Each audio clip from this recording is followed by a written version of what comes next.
Welcome to the beginning of the 2017 class for the Institute on the University of the Public Good. I'm very excited to inaugurate this class and this process. I'm very happy to see you here. And to begin, I would like to invite up Mary Courchene to offer us a blessing to begin this class and this process.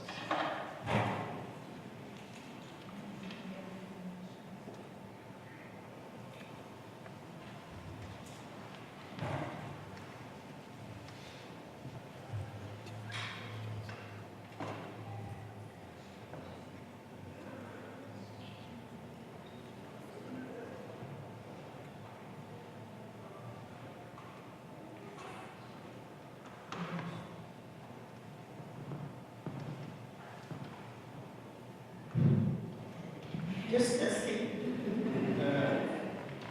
I said you would as you left here, and then thought, oh, it's not working. But it is.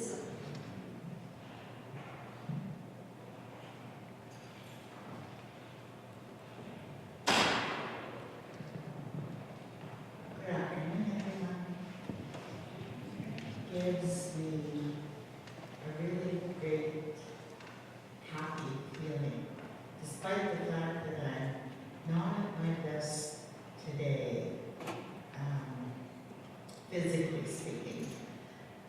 But in my heart, it's really, really great. So I just want to say, English, for inviting me here today to start the beginning of what it is that the university is going to be doing in the next couple of weeks. So, and to do it in a good way. The good way meaning that we do this together, that we are not separate, but we are on a journey together as people.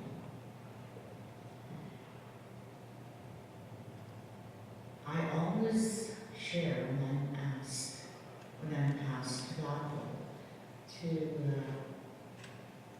to share an invocation, or as I like to call it, a gratitude prayer. And I always do that in honor of who I am as a Anishinaabe woman, Anishinaabe person, who in my lifetime has only begun to really listen to and to follow the path that my dad used to follow. You see, I'm a residential school survivor. I was in residential school for 10 years of my formative life, and 2 years in another province where I had to go in order for me to get a high school education. I couldn't do it in my community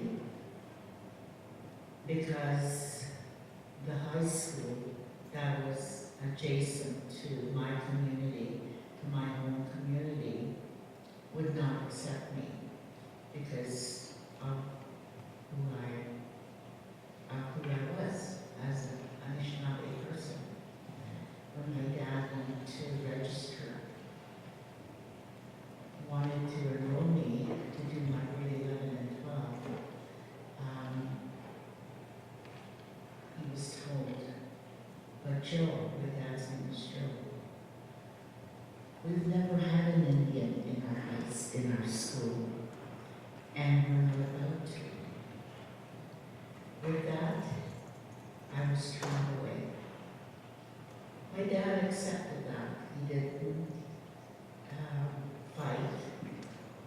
He was just was full of anger. But, I mean, he worked at that very mill, that company town. He had worked there for 27 years until he got into an accident. But, and he paid his taxes like everybody else. But still, his children, his daughter, was not good enough to be part of the high school there. So in order for me to finish, and my parents really wanted me to get a high school education, so the Catholic parish that I was in sought a high school that would accept Indians, and he did. He found one in Saskatchewan. The very high school that was the last one to close as a residential school in 1996. This was for me, when I finished my grade 10, it was right in the middle of the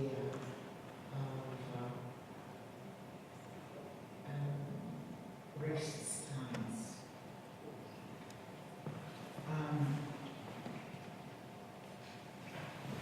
It was, and I hated who I was. I hated being a teen. And, but I had to accept it. And my dad used to always say, be proud of who you are. And I didn't listen to my dad.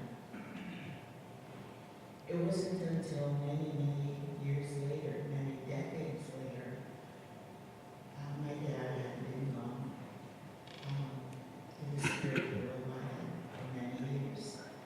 And it was then that I began to explore who I truly was. And he always had a prayer. And it was then that I began to do what my dad had said. You give thanks every day for your life. Because that's what he used to say. That was his prayer. He wasn't much of a churchgoer. In fact, he never went. But for him, it was important that he give thanks for life. And he would give thanks for what he had. So, with those thoughts in mind, I come here with a good feeling, with a good heart. And I know that the University of Winnipeg is doing much, much good. And I just wish that the University of Winnipeg was the university I had gone to. But that's okay. I went to another university. And so I feel good every time I have a chance to come here.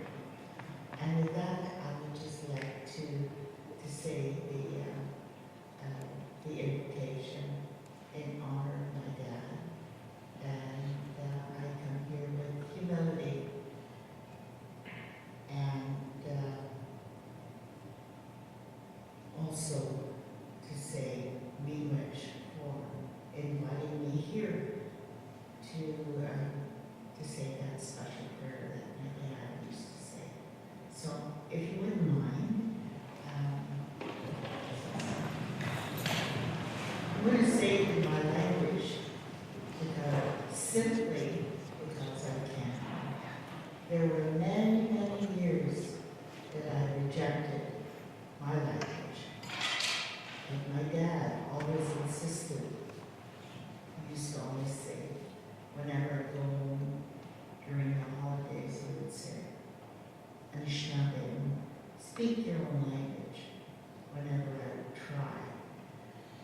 to say something in my Rory language. So it is with great respect to everybody here that I offer this prayer of gratitude.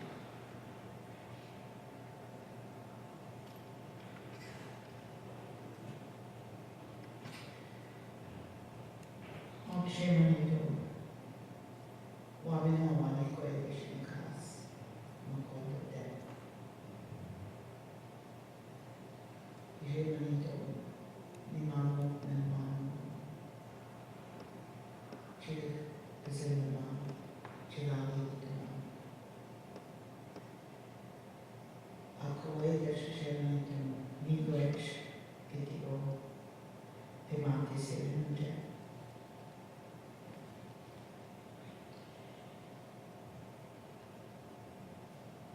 Migrech,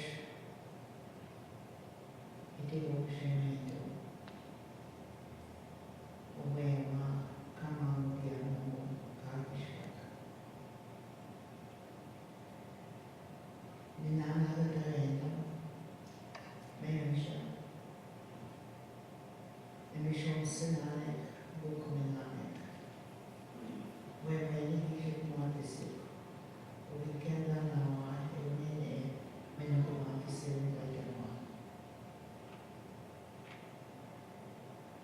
Giodato mago mendes, Ivera vision modesty. Kirama de London, Nishio, Nibio.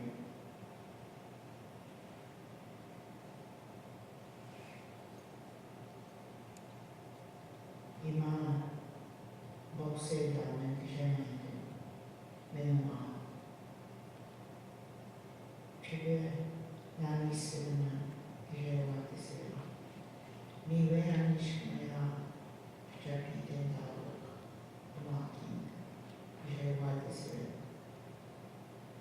Ishinega Hasyam Iwe Hilego Damase Leadership representative on Geneto, where I teach them. If you wait, I want a camel with your away. Oma, Shaway. Chicken the Monte Nene, every now, Maga Mago, where we can. Chicken the one, every now, when again nobody, away, how the Bishop Montes your nature, and Schnabek. Option to it more in the Schnabek, and I wish they can see them. Fuegomene, Maya Chakmata, Kindash, Shanamito, King, Tibet, Uma, how we should go away in our mother. Chicken and what, Chicken and what, Annie, I think you should say.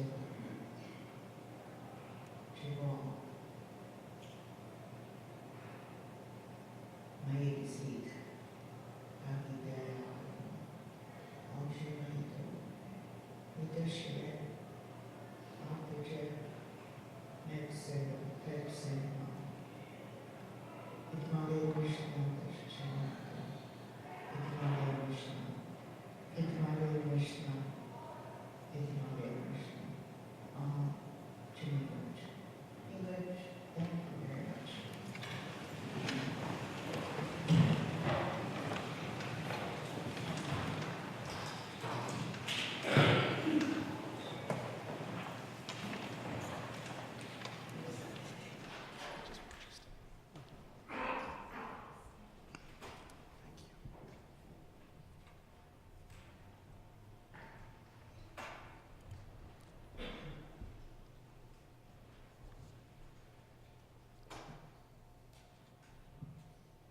just like to say thank you, Miigwech, for your powerful words, presence, and blessing to begin this process in a good way.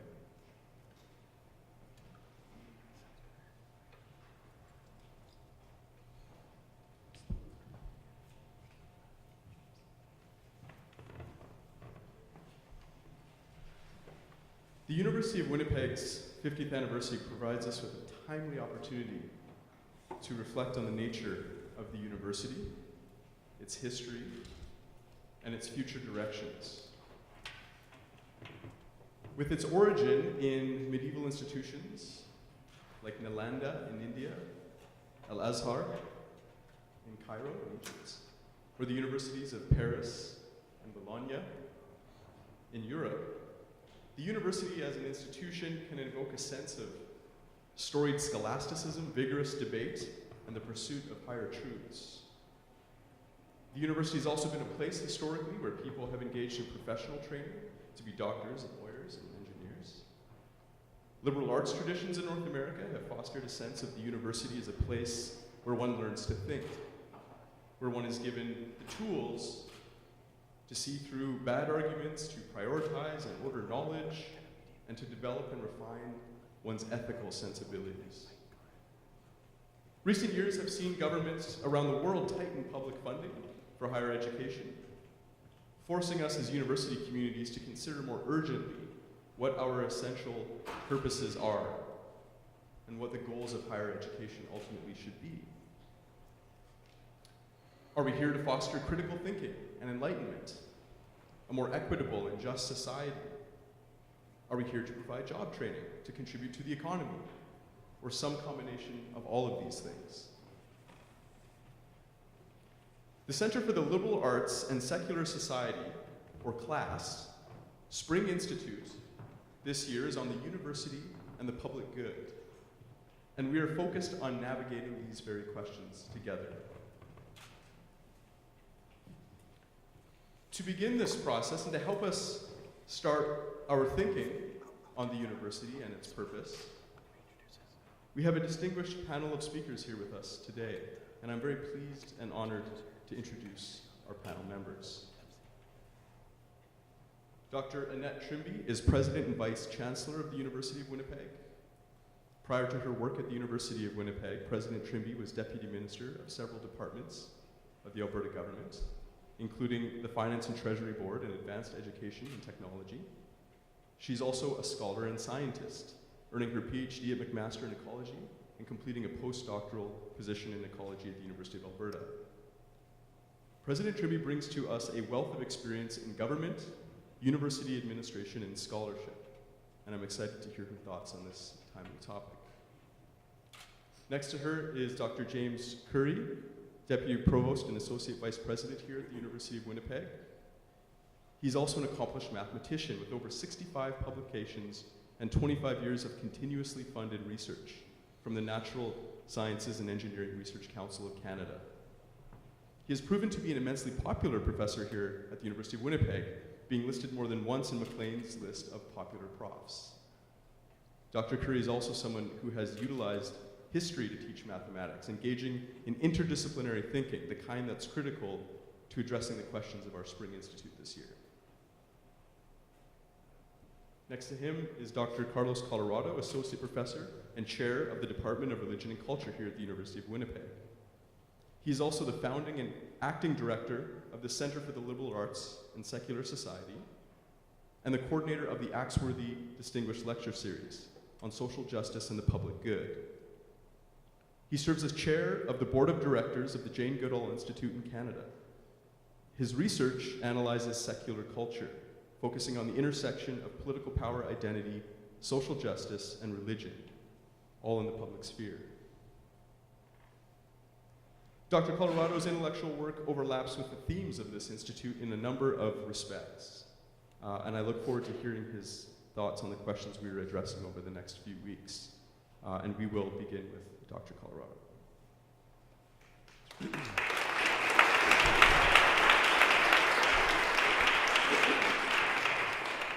Thank you, Dr. Dixon, for moderating the session, for the introductions. Thank you also to my panelists today for joining me to start out this institute, and thank you very much to Elder Courchene for your beautiful words. I know that my words won't be as beautiful as yours, but my intention really is to articulate, I think, what you started with, which is to say that we as a university should work together in a good way. And so I will try to speak to that topic in a highly academic, formalized, and less beautiful manner.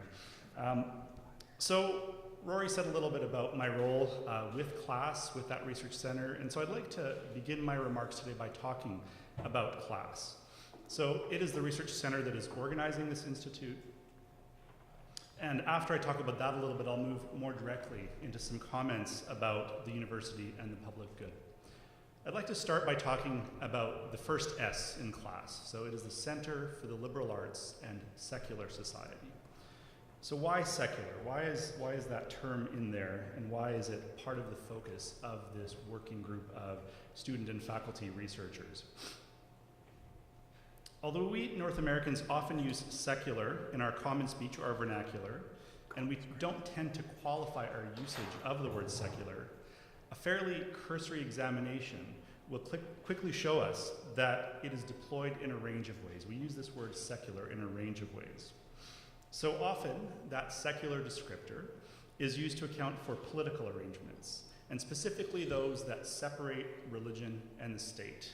This is sometimes referred to as disestablishment. At other times, it's referred to as privatization of religion. Another way that secular is used is to talk about levels of religious practice and belief. So if we're talking about a secular nation, for example, it tends to be a reference to levels of adherence, usually low levels of adherence and practice amongst religionists. This usage is what is usually referred to as the sociological theory of secularization, and that's nicely captured by the sociologist C. Wright Mills in 1959, and he claimed as follows: "Once the world was filled with the sacred. After the Reformation and the Renaissance, the forces of modernization swept across the globe, and secularization, a corollary historical process, loosened the dominance of the sacred. In due course, the sacred shall disappear altogether, except possibly in the private realm." End quote. Yet another, and perhaps increasingly common, usage is to employ secular as a synonym for atheistic or non-religious. To add to these more common usages, the academic study of secular culture has pointed to how secularism is often utilized not merely in an inconsistent way, but that it's actually used in a non-neutral manner as a form of political authority. And this is where a lot of my research lies, and I won't talk about it today, but I'm happy to talk about it at another time or over drinks during this institute. But the research along these lines investigates how the concept of secularism has built within it assumptions that might privilege some positions, some religions, over and against others. So this is just a quick snapshot of understandings of the secular from both academic and non-academic contexts. And we can begin to see, I think, already why interdisciplinary approaches are incredibly useful if we want to come to grips with this concept. We require analysis, I would argue, from across the liberal arts. And correspondingly, class, as a research center, has researchers from across the disciplines and fields, and we collaborate on teaching and research. And so we have scholars from history, from English, rhetoric, political science, the natural sciences, women's and gender studies, classics, the fine arts, language studies, and my field, religious studies. So a truly interdisciplinary endeavor.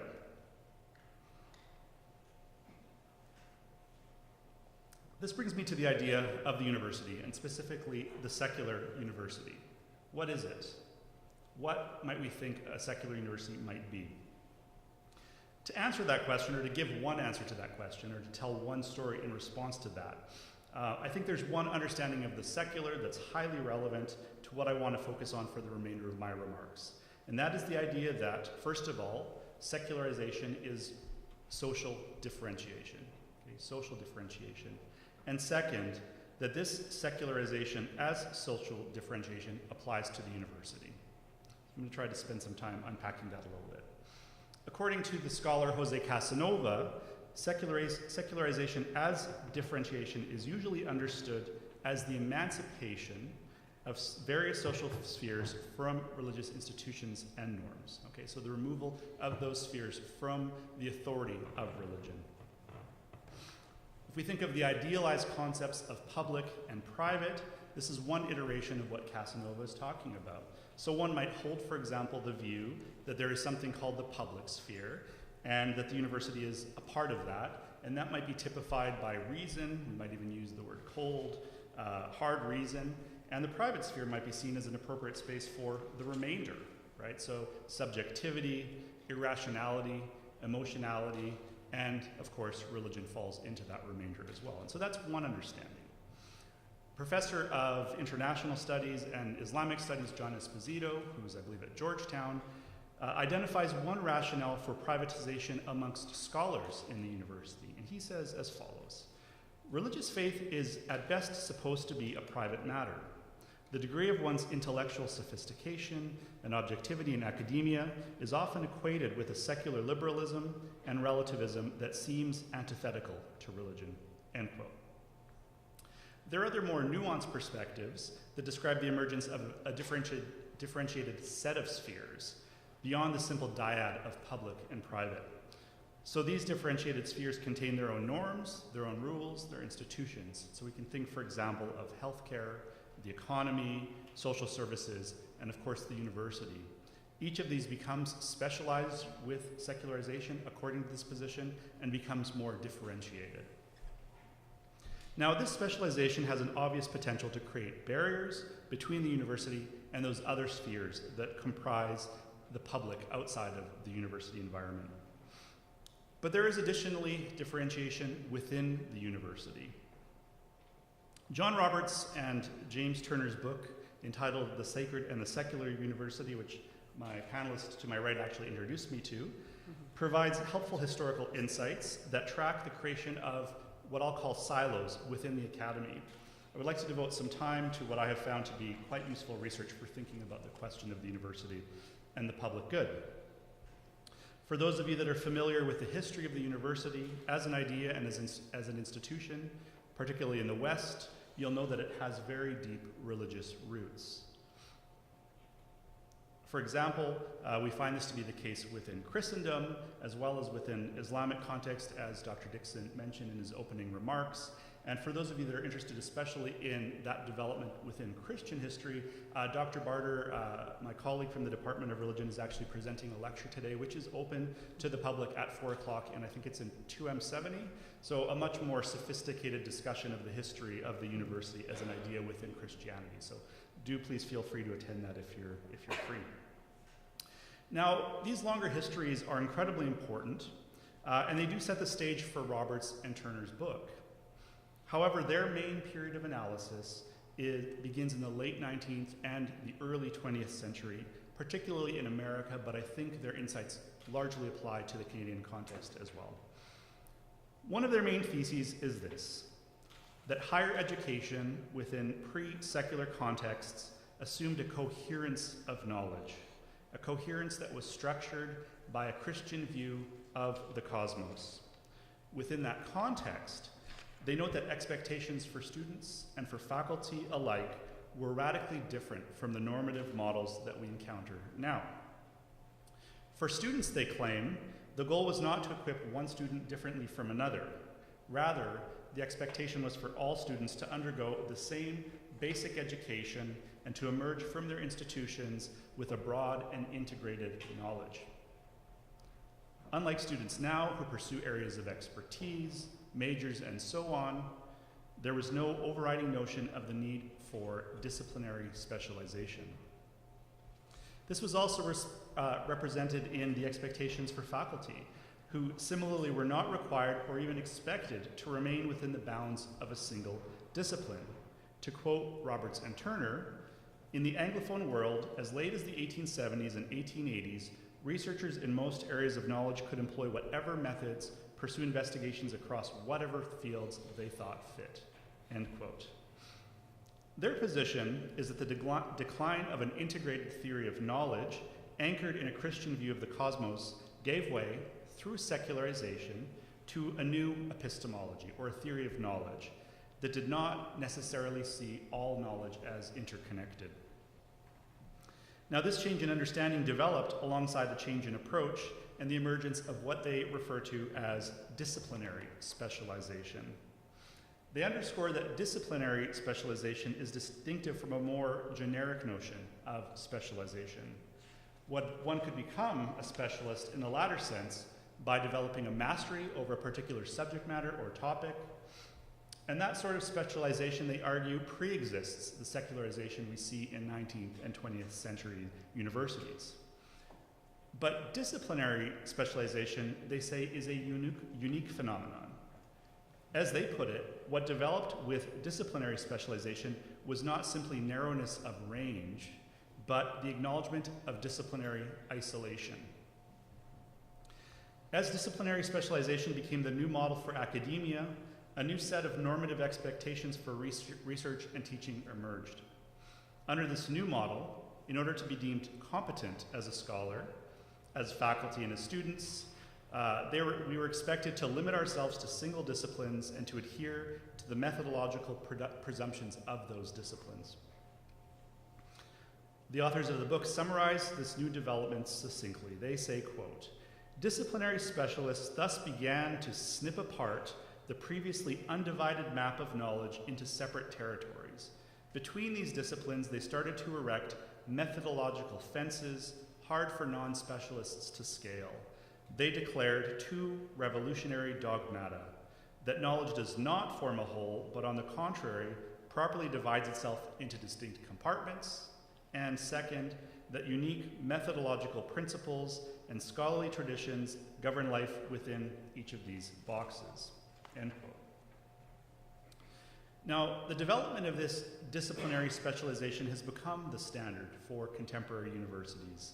We're divided into departments that often see themselves as bastions for their disciplines. We disciplinary specialists, we defend our turf.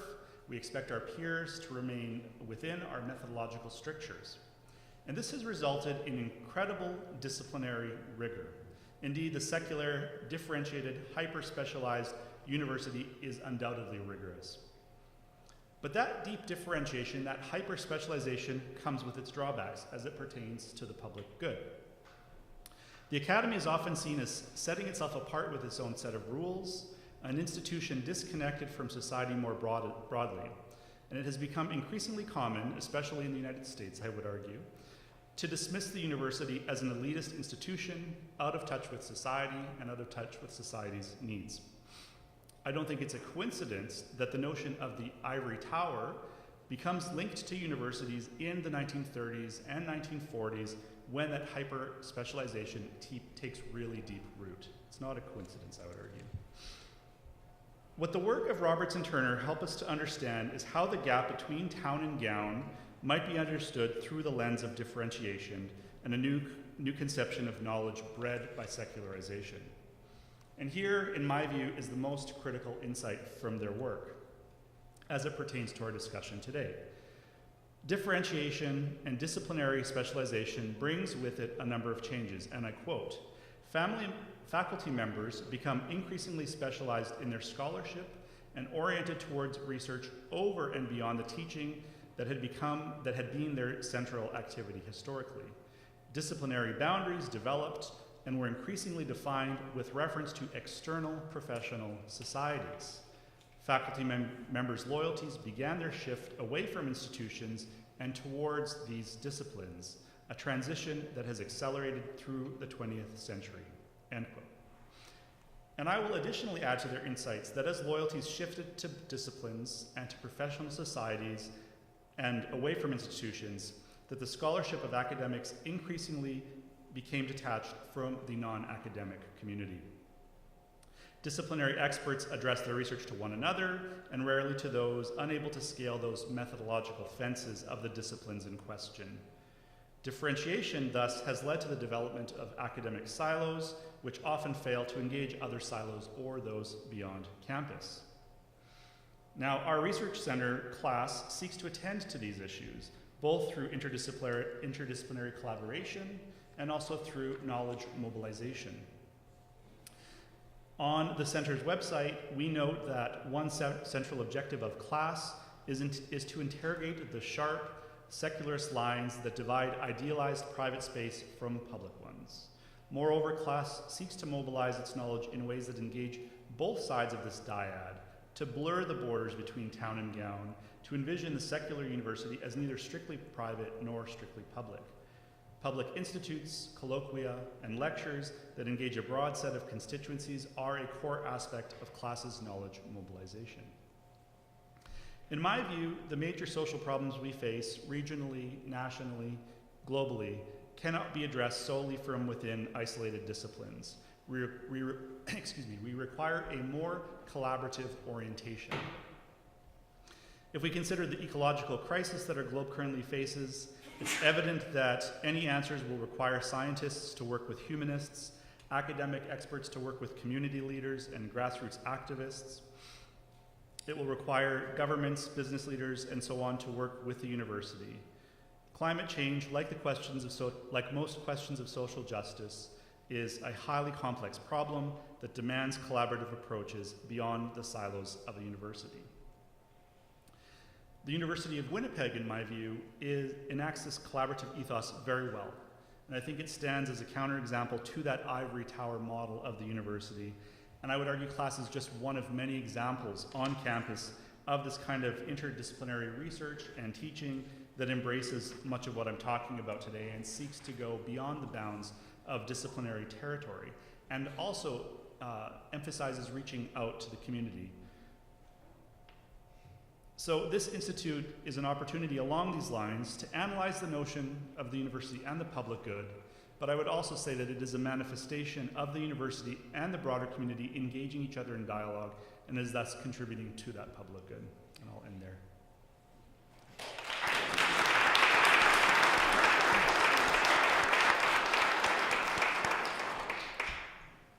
Thank you very much, Dr. Colorado, for that very clear and insightful talk that really helps us, I think, frame the Institute. Next, I'd like to ask Dr. Currie to speak, and I'll just let you know that we're going to have questions after all of the speakers are finished. So if you are writing down questions, that's fantastic, but we will be addressing those after all speakers are finished with their talks. Thank you. Well, thank you to the organizers for the invitation to participate in this panel on the university and the public good. The university is a conglomerate, including liberal arts, sciences, professional schools, etc. This is not a new phenomenon. Consider the University of Bologna, founded in 1088. Students went there to study law. In some sense then, it was a professional school. Law meant canon law. Universities were closely connected to the church, as well as Roman law. In addition to law, the universities offered another Roman tradition, namely the liberal arts. At the time, the adjective liberal, or free, indicated those arts worthy of the attention of a free man, in contradistinction to a slave or serf.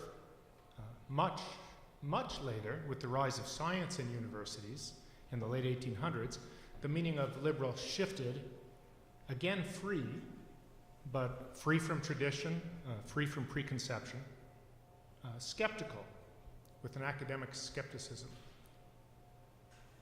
The public good, I hope you can hear the capitals, is also a rich concept.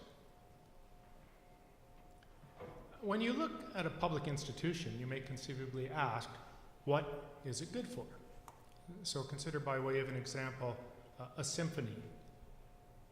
One does not support a symphony orchestra with the goal of providing a body of music teachers for 10-year-olds.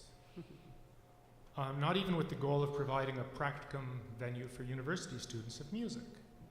We see the symphony as serving the public good simply by being a symphony, creating and preserving music as a steward of a long tradition.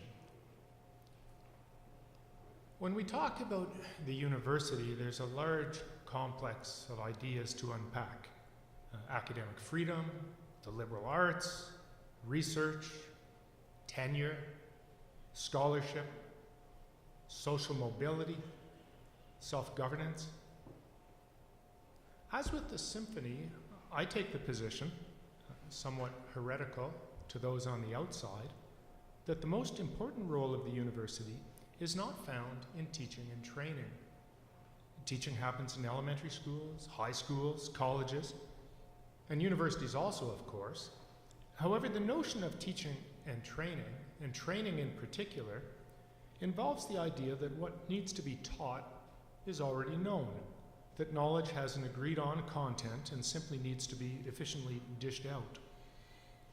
Instead, I would claim that the primary role of the university is in the creation and preservation of knowledge. When we speak about the public good, there's a different complex of ideas to unpack. Good government, health, the economy, social fabric, human rights, cultural desiderata. Those interested in the public good sometimes have a single agenda item that obsesses them. Security, or Canadian values, or human rights, or sexual assault, or climate change, or free markets. In short, there are one-issue voters. Some others interested in the public good distribute their concern among a cluster of related ideas. Certain radical ideas, perhaps certain conservative ideas. In this second case, one thinks of a political movement, left or right, or perhaps a political party. When we probe a one-issue voter, or a strong adherent of a political movement, a property which is often noticeably lacking is doubt. We all know passionate people who are committed, not to say dogmatic, when it comes to their ideas. Technological supports make it increasingly easy to live in our own bubbles and encourage the human tendency to live in dogmatic, simple frameworks. The opposite of dogmatism is doubt. Doubt is one of the cardinal virtues native to universities. Now, doubt hardly sounds like a good or a virtue.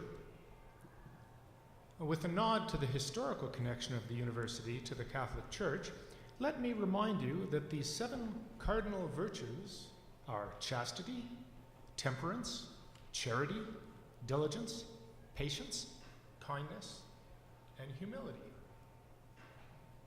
Doubt does make it onto this list at the end. Doubt and humility go hand in hand. Thus, for example, the current American president seems unafflicted by doubt or by humility. Unfortunately, rather than being a unique phenomenon, he is in some ways merely an exemplar of our age. But back to the university. Doubt is in some sense the underlying principle of academic freedom, which is a kind of right to a fair trial for ideas. The notion that we should tolerate and explore ideas that we disagree with makes the university particularly annoying, both to the right and to the left. Extremists on both sides hate academic freedom. To illustrate this, in December 2016, a group called Right-Wing Millennials facilitated a petition with 20,000 signatures asking Hunter College to remove Professor Matthew Lasner, who had expressed himself regarding the Trumps in a way which Republicans found objectionable. In an example from the opposite political wing, Professor Jordan Peterson of University of Toronto has made himself a lightning rod by questioning gender-neutral pronouns, leading to strong pressure for a reassessment of academic freedom. In our age, goodness, as a concept, is suspect. A quality which resonates much more is usefulness, or utility. Instead of a contribution to the public good, many would desire a university to exhibit public usefulness. For those strongly participating in the left-right divide, or in political issues in general, the usefulness of the university may be conceived in its ability to promote or hinder social change. Voices will call on the university to speak out on this or that, and to train right-thinking students, by which one sometimes means left-thinking. This role is at cross purposes to the university's historical commitment to doubt. Social leader is thus not an easy fit as a role for the university, given the university's commitment to doubt. Others may look for the university's justification in innovation, meaning the creation, implementation of new knowledge or technology specifically focused on the needs of commerce and industry, perhaps directed or targeted by government and or industry. There's an implicit criticism that the university is useless in the real world. I think of the story of a physicist who was consulted by dairy farmers wanting to optimize milk production. After gathering a lot of data and performing a long and excruciating analysis, he presented his findings. His presentation began. Consider a spherical cow in a vacuum. If the university is to contribute to the public good via innovation, and the ivory tower characters inhabiting the university are indeed as inept and otherworldly as they are sometimes portrayed to be, perhaps the university should call in external actors who are stereotypically known to be pragmatic, effective, real-world types. One might look to politicians, businessmen, technology leaders. Although the notion that university professors are esoteric and useless may be common in certain sectors, it is untrue in my experience. I will restrict myself to giving two anecdotes featuring myself. I use myself as an example because I come from a part of the university which is famously and deliberately useless. By training, I am a pure mathematician. The adjective pure is in contrast to applied. An applied mathematician studies tools and methods of modeling with the aim of solving practical problems. A pure mathematician, by contrast, studies abstract mathematics and is normally rather allergic to real-world problems. Thus, I was trained to be and identify myself as a somewhat useless person. And now we cast our minds back to the early 1990s. A letter came to the Department of Mathematics and Statistics here from the president of the Commodities Exchange. I was low man on the MathStats totem pole at the time, so this letter was handed down to me.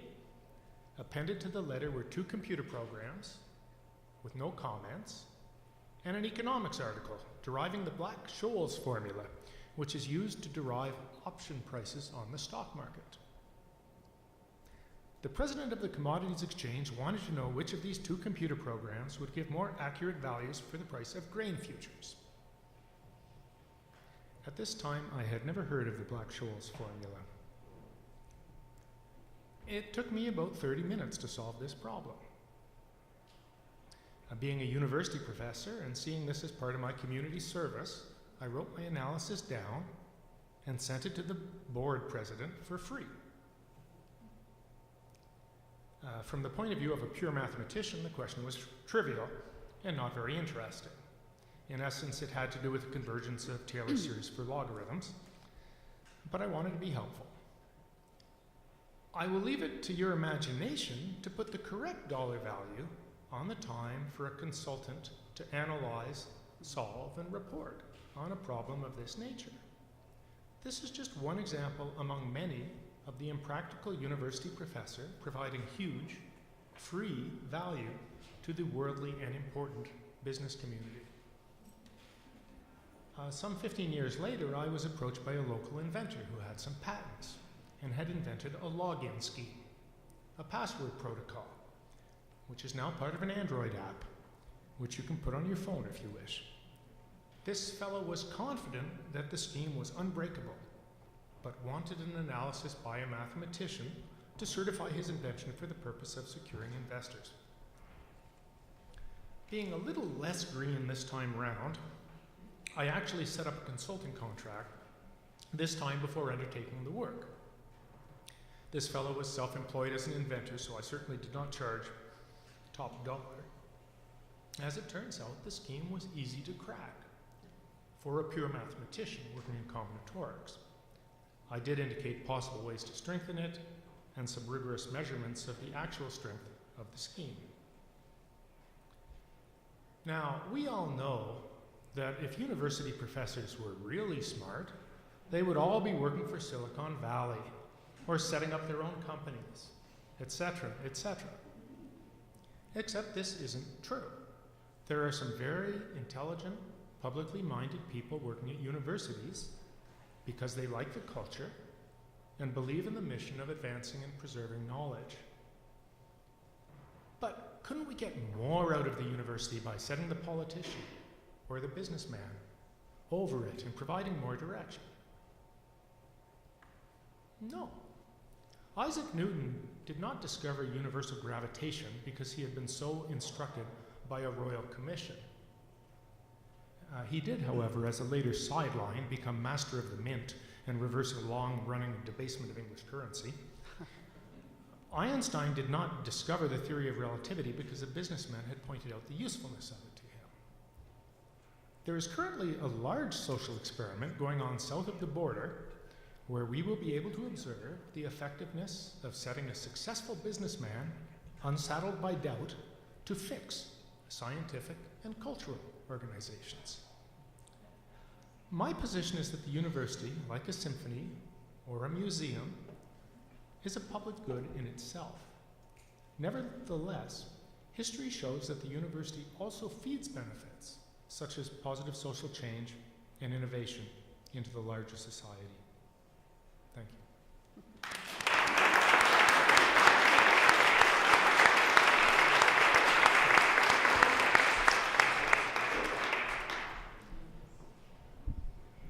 Thank you, Dr. Currie, for your highly engaging talk. I think we get a taste for why you ended up in Maclean's as a popular prof. And now I'd like to pass it over to President Trimbee to share her thoughts on this issue.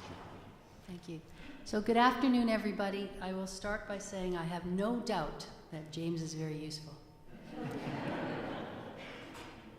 So I'm going to reflect on this question of universities and the public good from the role that I'm in and from previous roles that I've been in. So you might wonder whether we got the same question or not, but there is a thread, and we're all looking at it through our own lens. So the idea that universities have obligations to the public good is not a new one. I think we learned from Dr. Dickson and Carlos and James. They all had some interesting examples.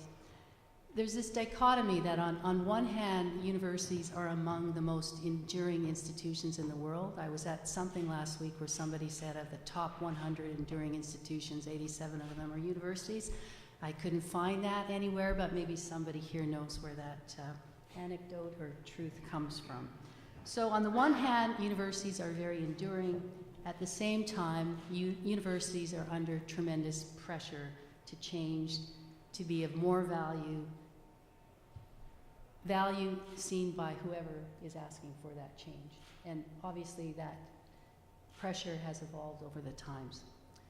Why is it so topical today? You've heard from other panel members that we live in a volatile, uncertain, and complex world. We talk about wicked problems like climate change, food and water security, income inequality, ecological degradation. And all of these problems require transformative changes, and I can say as a former scientist, it's not usually the science that's missing, it's the social science, because these changes are all about changes to power structures and changes to behavior. So what is the public good? Are there any economists in the crowd? I was hoping Hugh Grant would hear, because I looked it up.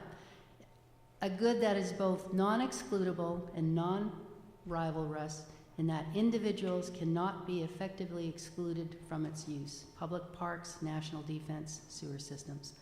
I also looked up a finance definition, an item whose consumption is not decided by the individual consumer, but by society as a whole, financed by taxation.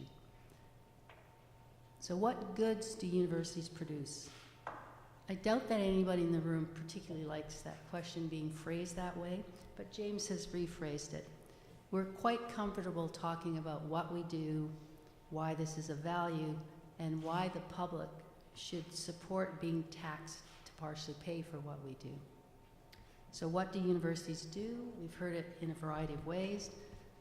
We educate citizens, we educate professionals, we grow future leaders. And as a university president, I tell people that what matters to me most when I talk about the value of the University of Winnipeg is what our graduates go out and do. And that's why I like spending time with students and alumni. We create knowledge, we share, and we make impact. James talked about this as being the most important thing that universities do, advancing and preserving knowledge. And thirdly, we engage with community. We create space for difficult dialogue. And this is generally when people want to talk about universities and the public good. They want to talk about going beyond teaching and research and how we engage with community. So how do provincial governments talk about universities? Because, you know, I think that's really why, you know, this is so front and center today. And as a former public servant, I actually read throne speeches and I pay attention to what different provinces are saying about the role of post-secondary, the role of universities in their provinces. And if you look at those throne speeches, they express it in a variety of ways. So quite often they talk about the value of universities from an individual, transform lives, lift all boats perspective. The private, you could say in some ways those are private goods. You're personally better. They often talk about universities supplying workers for jobs, and these are jobs that exist. They sometimes talk about universities as engines for innovation, economic development, and there they recognize that many of the jobs that students in the class program will have down the road, you know, we haven't even thought of titles for those jobs yet, right? And they talk about universities as places that provide solutions for problems, including social problems. So which of these narratives do you think, or combination of narratives, do you think leads to the strongest level of support for universities? Universities do better when we're not in times when they're just talking about the labor market, right? So this call for change, and Carlos talked about differentiation from universities becoming this coherent place to universities that were offering training in very specialized fields and departments working in silos and sometimes creating echo chambers.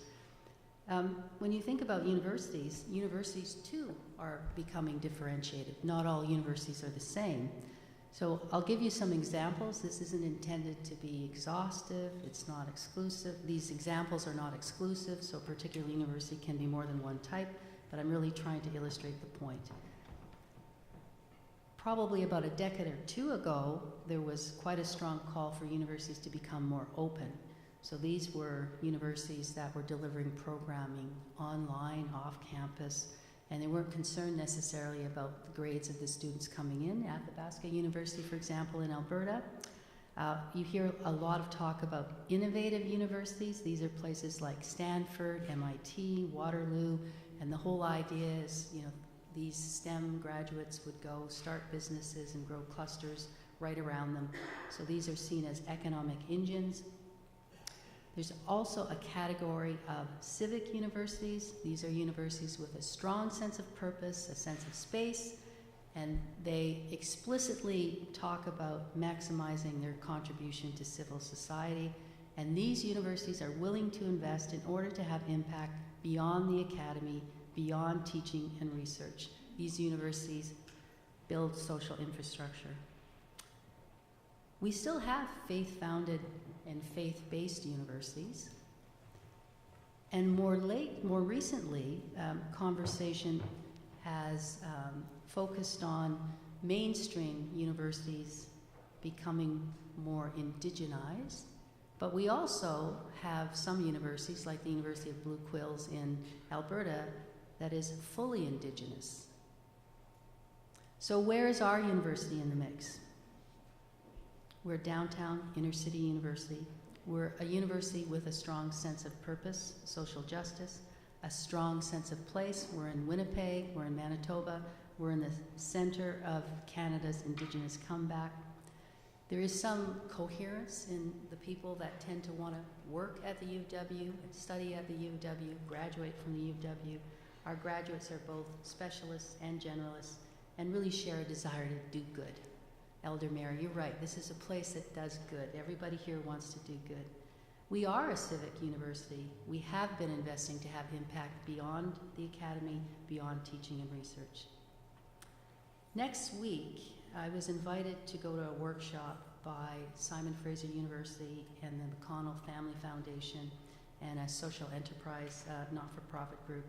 And they're having a workshop on maximizing the capacity of universities to build social infrastructure of Canadian universities, which is another way of describing civic universities. And to get ready for this workshop, they wrote a paper and asked me to be one of the reviewers because of the University of Winnipeg's strong reputation in this arena. And the paper included a toolkit.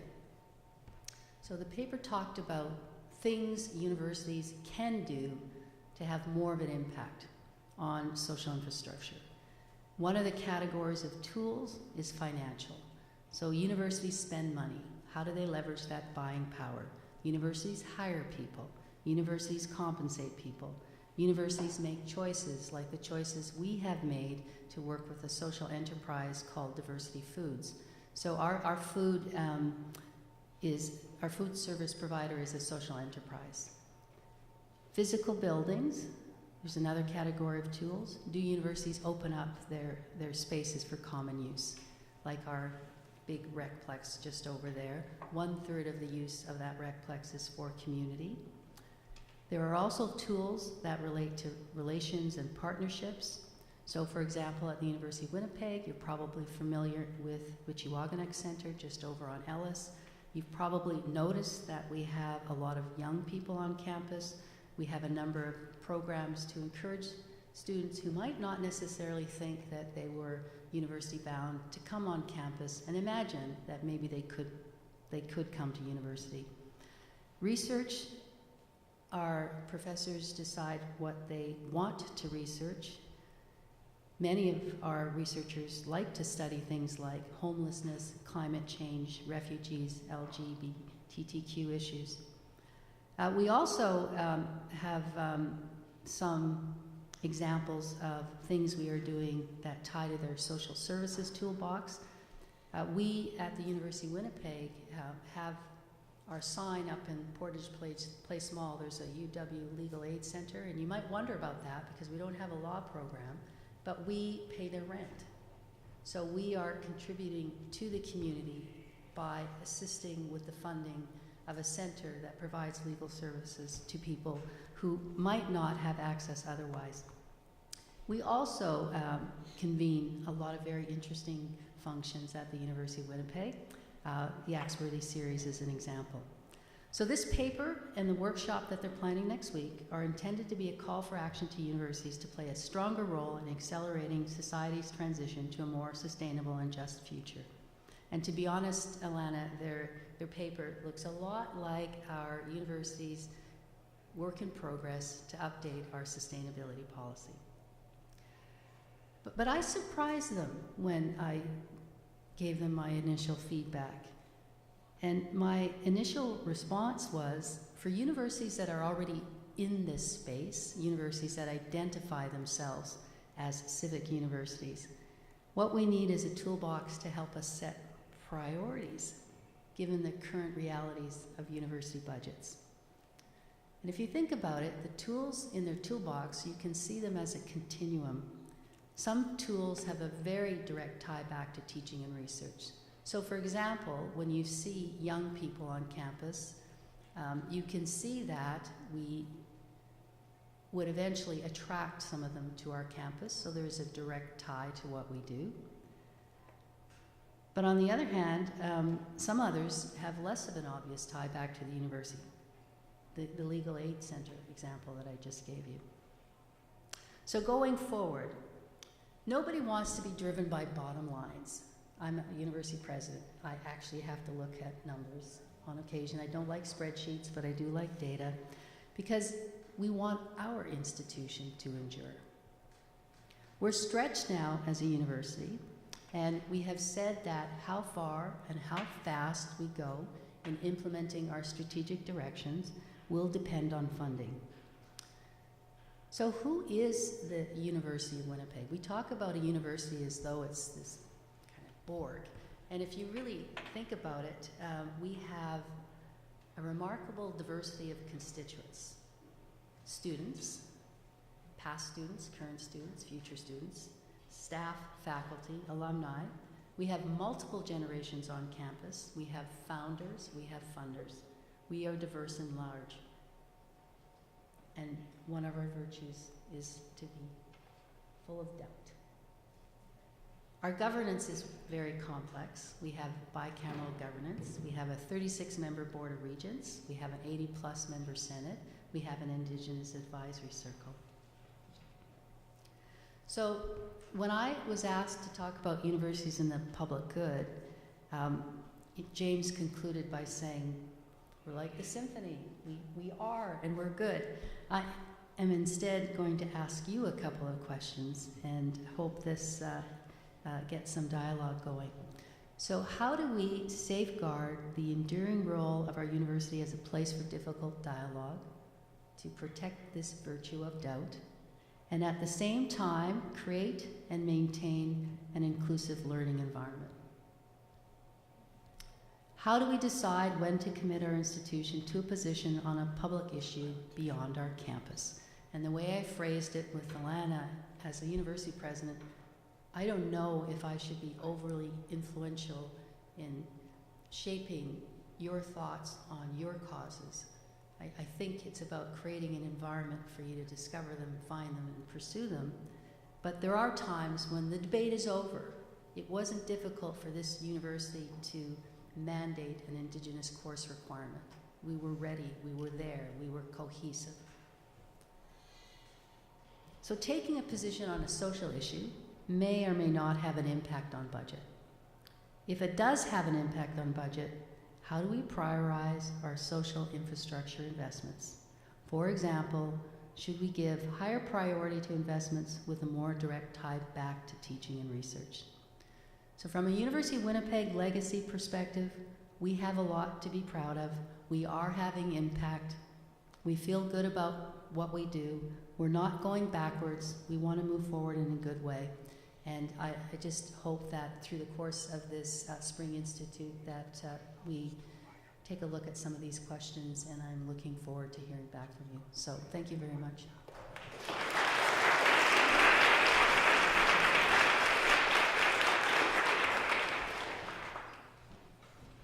Thank you, President Trimbee, for that very interesting and timely talk.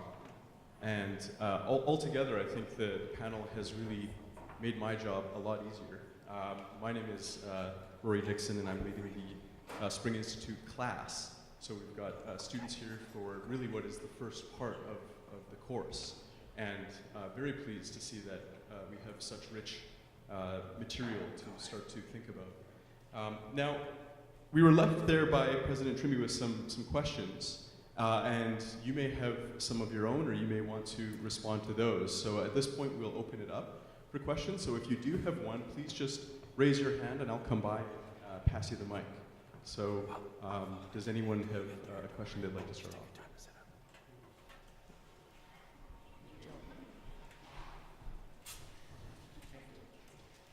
My name is Joel Kettner. I'm an adjunct professor here, and I'm a physician, public health physician, one of those physicians for which we have no measurement of our success, because our job is to prevent disease and injury, and so it's always a guess or very doubtful whether we accomplish anything useful. I was a surgeon before that, when our motto was, If in doubt, cut it out, or seldom right, but never in doubt. So that's my caveat of conflicts of interest and views before I ask my question. This was great, and I thank you all for very stimulating presentations. Two questions came to my mind with every talk, I think. One was the distinction between producing and advancing knowledge and producing and advancing the skill, science, and art of critical thinking. So my question is, are those the same things, or are they different, and how do they relate to each other? Can I ask a second question, or am I taking up too much time? The second question is, I think many, if not all, institutions in our society would say that they're trying to produce good. They would say that they do teach within their organizations how to think in a way that's culturally part of the organization and its purpose, including critical thinking, I think. And they would probably also say that their job is to advance and produce and advance knowledge within their domain. So my question is, what distinguishes the university itself from all of these other institutions and organizations in society, which at one level may have the very same purpose and role, but in another way maybe are quite different?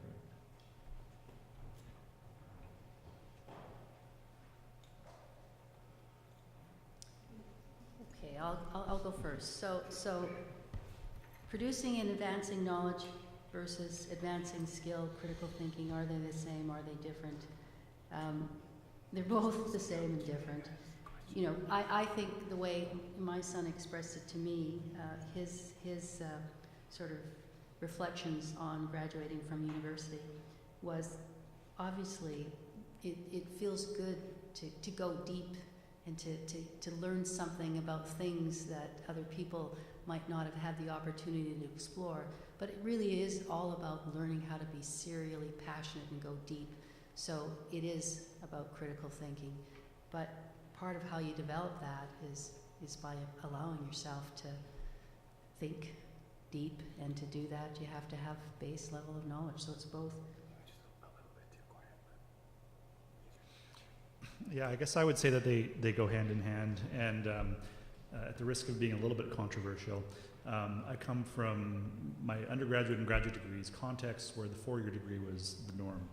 And if you've been to convocation here, you'll see very quickly that the 3-year degree is the norm.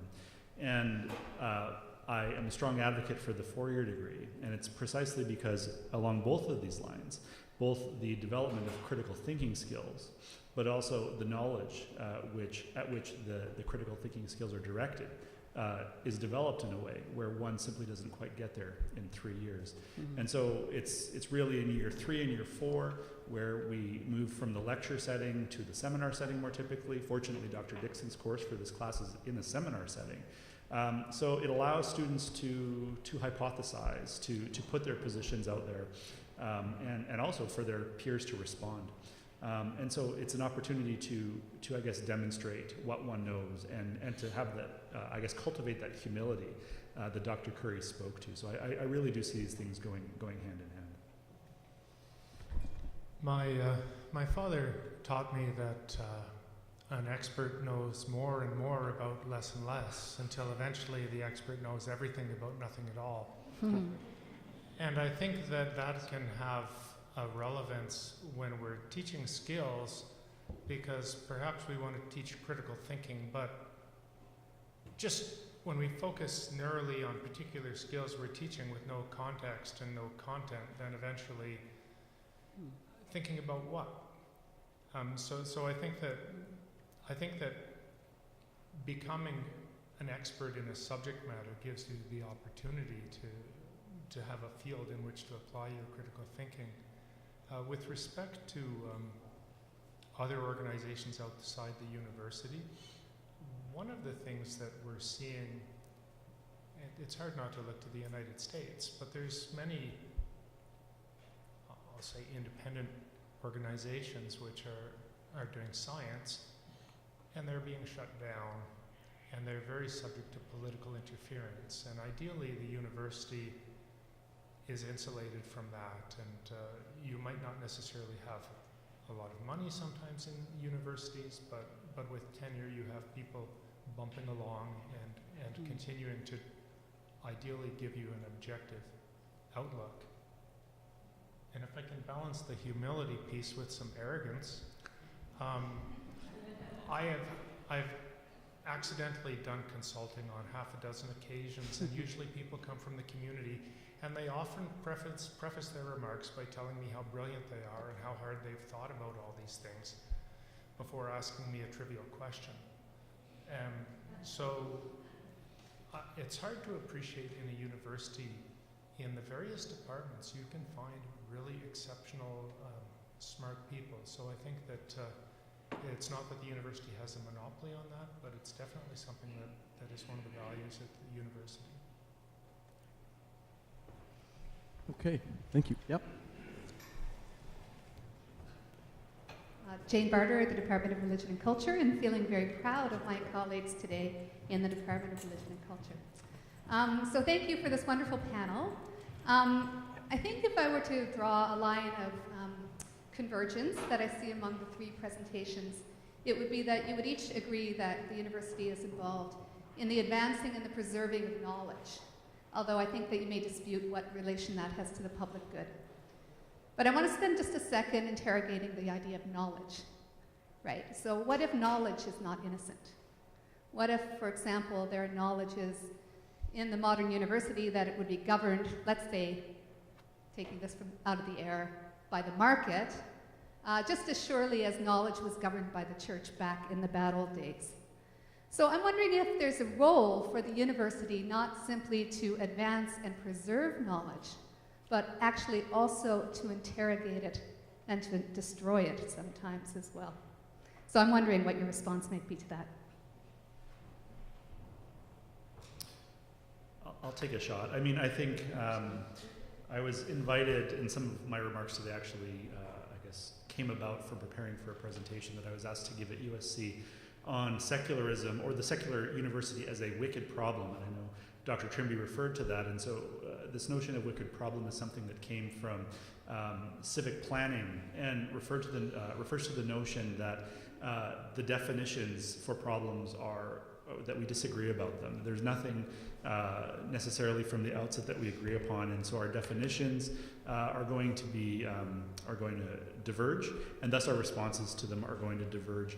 And so that's not to say that we should back away from social problems, which are often the ones that are these kinds of wicked problems, but that it requires a broader set of interrogations. And so, I mean, I think, again, I think to go back to that sort of humility to recognize one's positionality, I think as an expert on a particular question, to realize that one's limited in the way that one responds to any given question.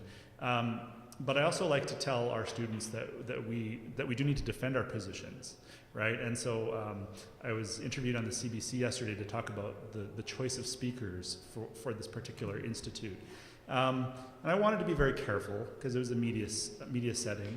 But I mean, part of the kind of the question was along the lines of, you know, why aren't there more people on the right invited to participate in the conversations? And so I think on the one hand, I think as a university, we do need to make sure we're inclusive and we engage a broad set of stakeholders and have diverse opinions. But I turned to the question of the indigenization of the university, and I said, you know, quite frankly, I don't know that the leading figures on this question are on the right.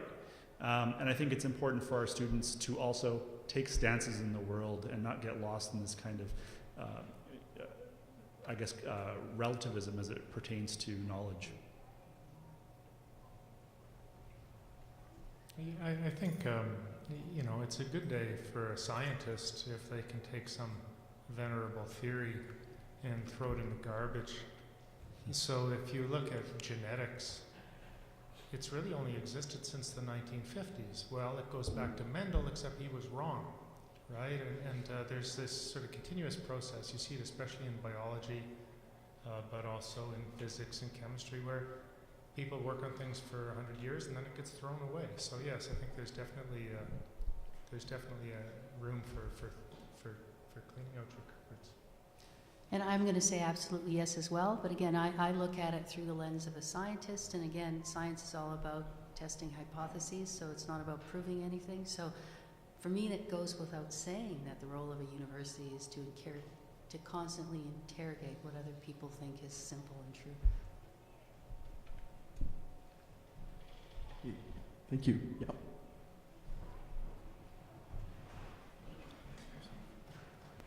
Hi, yeah, thank you. Well, I'd just like to raise the matter of the private good of the university. And I can't help but get away from what I see, that the university is a monopolist and as a credentializing institution.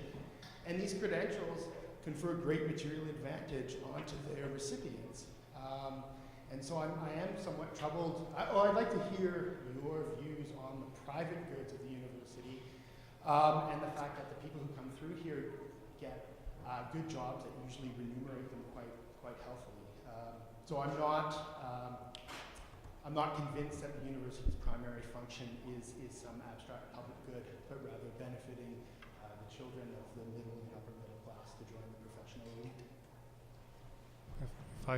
If I can start off on that, of course this is correct. If you look at the expansion of universities in Canada, which happened between the 50s and the 60s, the reason was if you wanted to get a job in the civil service, you needed to get a university degree. And if you wanted to get a university degree, you had to be part of the elite.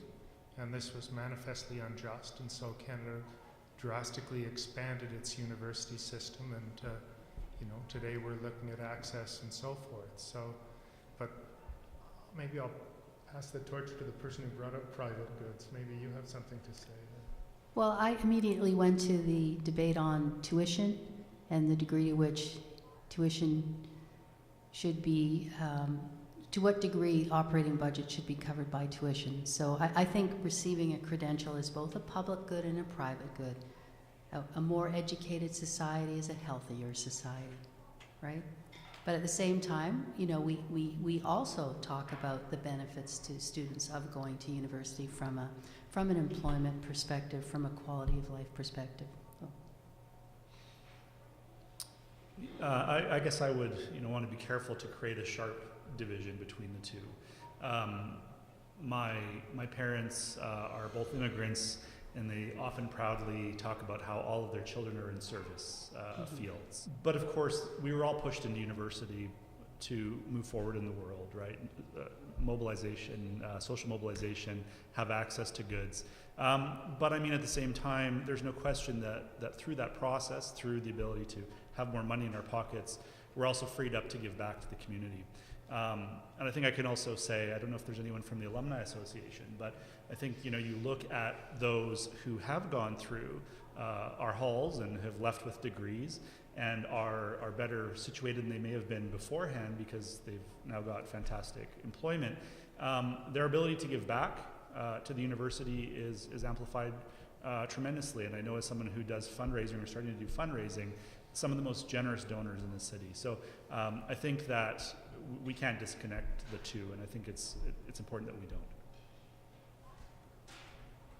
Okay, thank you. Are there any other questions?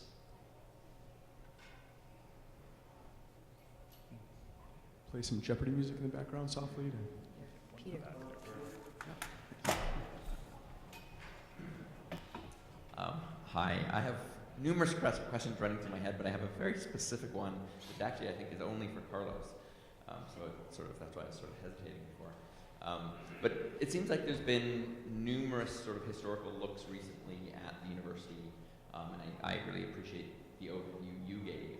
It left me with the question that I've been thinking about more recently, which is sort of the more recent history, I guess, which is there was a huge increase in many interdisciplinary programs in the late 80s, but especially the 90s, that it seems to have then tapered off. So to some extent, if we just sort of follow your history up through the problems with silos, it seems like that a lot of people agree with that in universities, and there's a lot of interdisciplinary programs. Women and gender studies here was a classic example, I would say.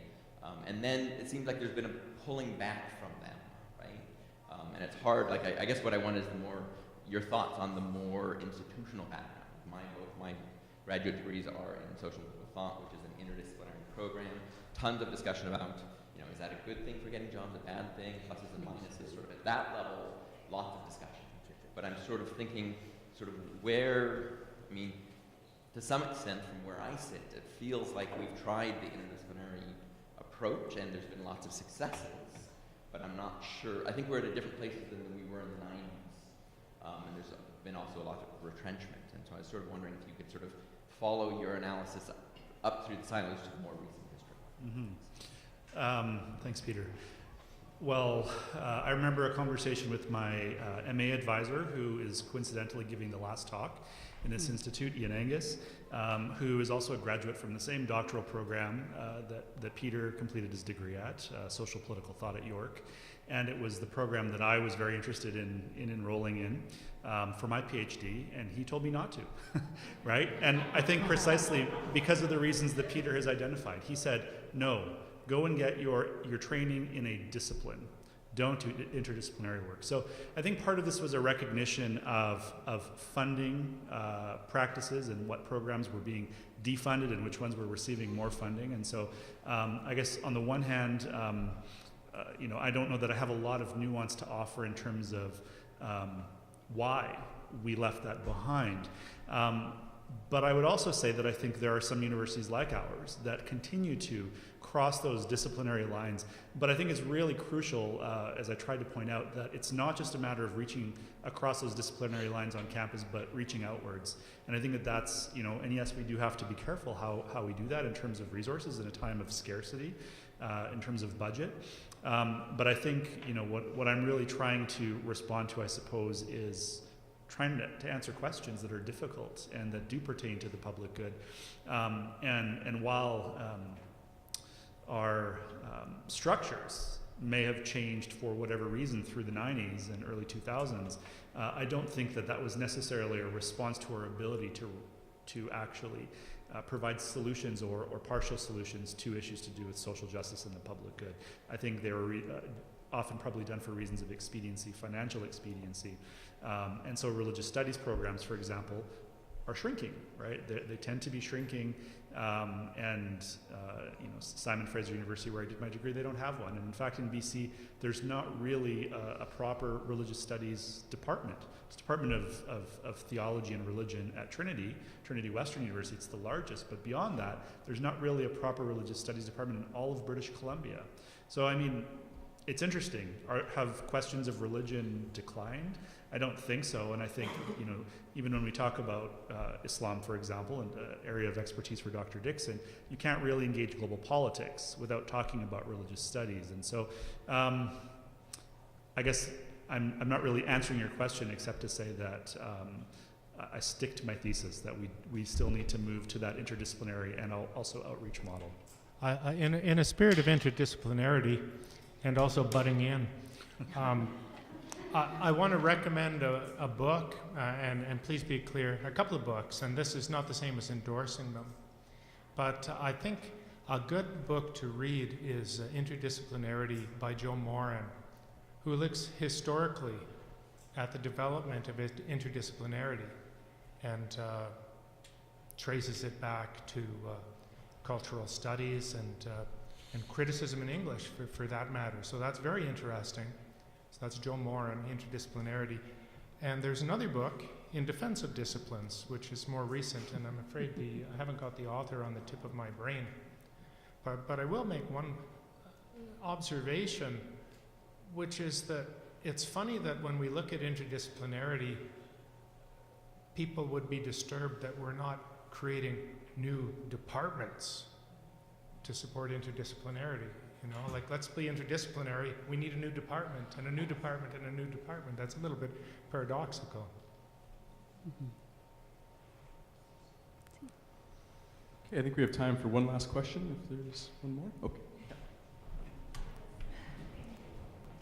So I have a question from someone who works in literary studies, and I wonder if in the modern university, in universities today, is there still a space where we can think about the university beyond, as escaping to this discourse of utility, being useful to something.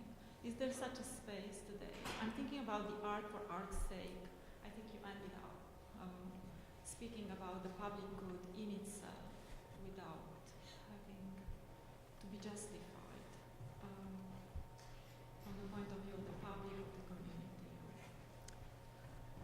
I think on campuses, the thoughts that James reflected are generally the way people who live, breathe, work in universities think.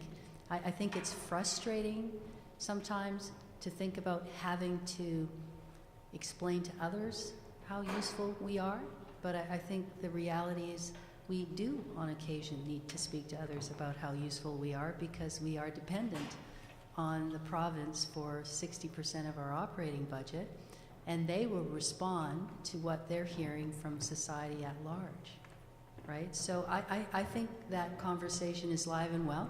And I will reflect on my very first conversation with a deputy minister in the province of Manitoba, because we had prepared a presentation and it was all about how useful we are. And he kept telling me, Annette, I get it. And he gave me examples like James did, but at the end of the day, he didn't give me all the money I wanted, right? Yeah, something that comes to mind, you may be familiar with Stephen Hawking, famous physicist. He's the Lucasian professor of physics at Cambridge. And if I have it correct, basically he gets a big bag of money to be a physics professor, but he is required to give one lecture a year. That's a pretty good gig if you can get it. and I could certainly go become a wandering sage, but you know, I think that sort of as academics we're a little bit compromised, because when we have this internal dialogue, we talk about the purity of our disciplines and the importance of knowledge and so forth. But then we also talk about, where's my market supplement, if we should be so blessed as to be a business professor or some such. So I think that certainly coming out of pure mathematics, everyone in the math department would be saluting the value of knowledge for its own sake and eschewing applications. But they do like to be employed. Yeah, I mean, I think, yes, obviously, I think I would hope we don't have to defend aesthetic pursuits, artistic pursuits. And I guess the only thing that I would just add to that is that the university also is a unique place for the creation of some of that work, both in terms of the training that we can provide students. But I even think of someone like our colleague Per Brask, who I don't think is here today, but is a member of class. So Per is a playwright and a poet. And so I've already talked about humility, that my mathematician colleague introduced me to a book on secularism. Well, with Per, every time I speak with him about religion and politics, he knows more than I do. And so I think, and there's that, those textures in the work that he produces, and it's fantastic. And so I think that there's a way in which our faculty, but also our students, I think, what they're able to take from the classroom and then express artistically, or in, you know, in even in pieces in the paper, right? I mean, what they're able to then do to bring to conversations about various issues, not necessarily to do with politics or policy. I absolutely. Okay, well, please join me in thanking our panelists for sharing their thoughts with us.